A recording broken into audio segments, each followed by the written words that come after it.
সুমন ওকে জালমুড়ি জিলাপির পক্ষে না বিপক্ষে? এই জালমুড়ি জিলাপির পক্ষে। জিলাপির পক্ষে না বিপক্ষে?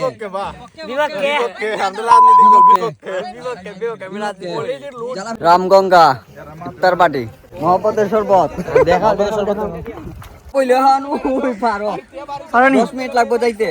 আচ্ছা ওই টিলা না। তো আজকে আমরা যাইতাছি ইফতার পার্টিতে সন্ডি চা বাগানে যাইমু। আর এখানে 5000 টাকা আছে আমরা ইফতার পার্টির জন্য ফুলা বানতে দিছুন। তো লেটস গো চন্ডি চা বাগান। আমরা যাইতাছি রিয়াজ মের অনেক মিস করতাছি আমরা ইউটিউবের পার্টনার রিয়াজ মের।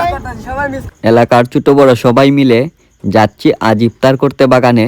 বাগানটি হলো চুনারঘাট এবং মাধবপুরের মধ্যখানে। চন্ডি পার হয়ে সামনে একটু রামগঙ্গা। জায়গাটি ছিল একসময় বহুল পরিচিত এবং আলোচিত, তাই বলে এখন তো আর ভুলে যাওয়া যায় না। ভাই চলে গেছেন, তাতে কি হইল, বাইরের স্মৃতিগুলা তো আমরা ধরে রাখতে পারি, তাই না? চৌধুরীর মিষ্টি বিখ্যাত পানি হাজি বিরিয়ানি কিতা কিতা কিতা এটা আলামুরি কইলে হান ওই পারো 10 মিনিট লাগবে যাইতে। আচ্ছা ওই টিলা না। আল্লাহু আকবার, অত উপরে গেলে হবে, এটা দিয়ে আসমানও যাইতেছে কে রে।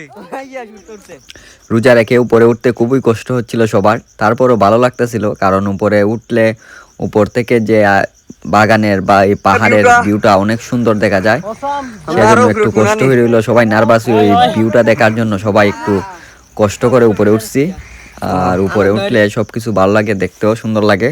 তো আমাদের সময় কম, সেজন্য আইসাই আমরা সবকিছু গুছাচ্ছিলাম কারণ আমাদের আসতে একটু লেট হয়ে গেছিল।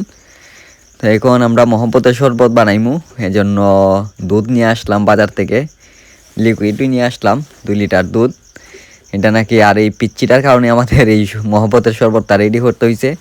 মূলত ফল ফুট দিয়া একটা জোগা খিচুড়ি কি সব কিছু মিলে একটা মহব্বতের শরবত বানানো রহমতের দিনে। তো ভালোই লাগছিল, অনেক সুস্বাদু হয়েছিল মহব্বতের শরবত। আপনারাও বাসায় ট্রাই করতে পারেন, অথবা ঘুরতে গেলে এই শরবতটা বানিয়ে ট্রাই করতে পারেন। সব কিছু ফলমূল দেয়া কি এটা রেডি। তো আমরা যেহেতু সন্ধ্যা হয়ে যাচ্ছিল তাই একটু তাড়া ছিল, জায়গাটা গুছাচ্ছিলাম। যার যে আর সবার দায়িত্ব পালন করতেছিল, কেউ ছবি তোলায় ব্যস্ত, কেউ কাজে ব্যস্ত, কেউ মহব্বতের শরবত বানানোতে ব্যস্ত।